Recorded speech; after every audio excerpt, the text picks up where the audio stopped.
कोल्हापूर जिल्हा बौद्ध अवशेष आणि विचार संवर्धन समितीच्या वतीनं या कार्यक्रमाचं आयोजन करण्यात आलं।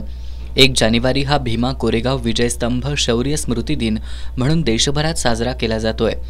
या निमित्तानं पूर्वसंध्येला सायंकाळी कोल्हापुरातील बिंदू चौकात प्रतिकात्मक भीमा कोरेगाव विजयस्तंभ उभारण्यात आला होता। भीमा कोरेगाव इथल्या ऐतिहासिक लढाईतील एक योद्धा शीद नायक यांचे वंशज सुभाष इनामदार आणि बापूसाहेब कांबळे यांच्या प्रमुख उपस्थितीत डॉक्टर बाबासाहेब आंबेडकर, महात्मा ज्योतिबा फुले यांच्या पुतळ्याला पुष्पहार अर्पण करून अभिवादन करण्यात आलं। त्यानंतर सुभाष इनामदार यांनी विजयी स्मृती स्तंभाच्या आठवणी जागृत केल्या। यावेळी त्यांच्या हस्ते बौद्ध अवशेषचे अध्यक्ष TS कांबळे यांना सेनापती वीर शिदनायक शौर्य पुरस्कार आणि प्रमाणपत्र देऊन गौरवण्यात आलं।